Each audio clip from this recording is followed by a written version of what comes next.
Hey guys, I just wanted to make this video to ask a couple of questions. And, if this is you, then respond to this, right? I'm just thinking back to like when I got started in, my health and wellness journey, and, the things that I felt and like where I was at the time.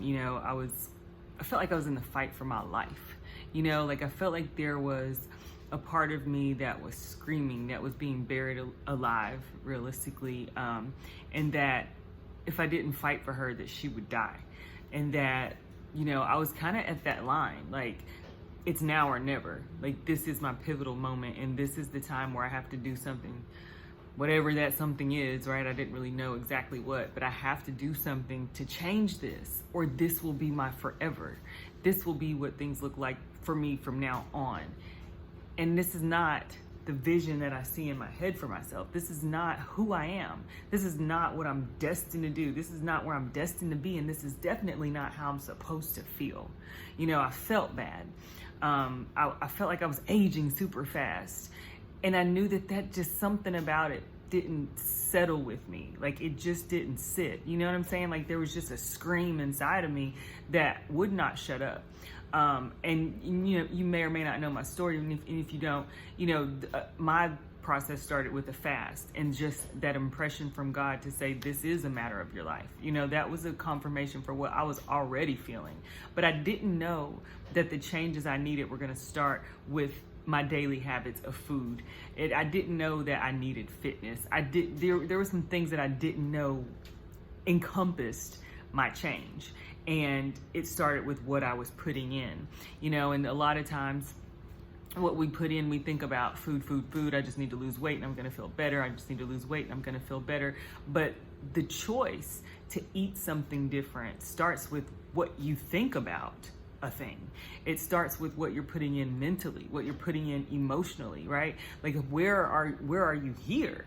That's what leads you to eat something different on your plate. It's how you view it, right? Your perspective of it.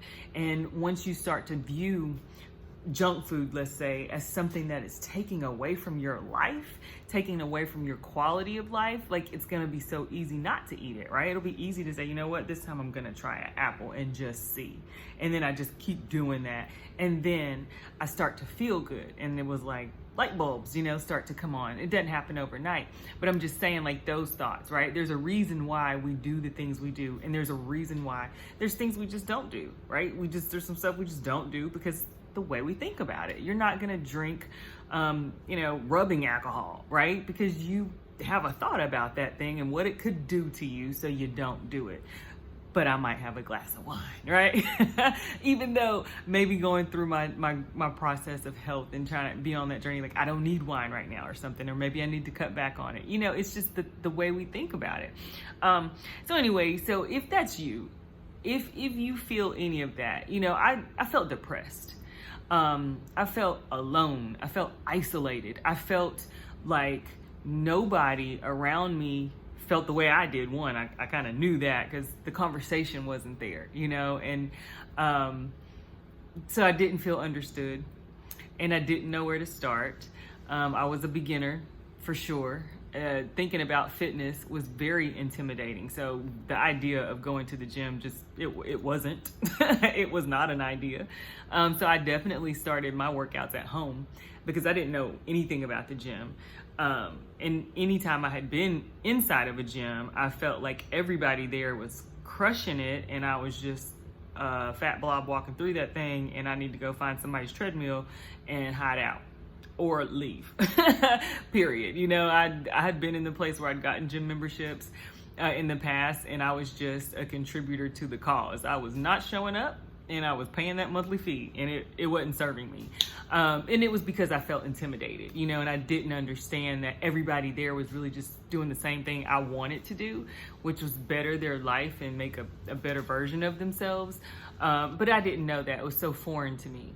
And so I started at home, and I started by myself, and the videos that I watched, they helped. And that brought in a community of other people who were like me, and it made me feel accepted. It made me feel like I wasn't alone on this journey, and that I wasn't weird, and what I was feeling was actually like not bad. And then I learned more and I grew.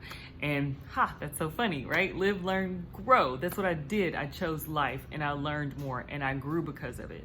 But it started with a choice, and the same goes for you. And if you're in that place and you don't know which way to move, but you hear that voice and there's something inside of you pulling you, reach out to me. I'd love to help you.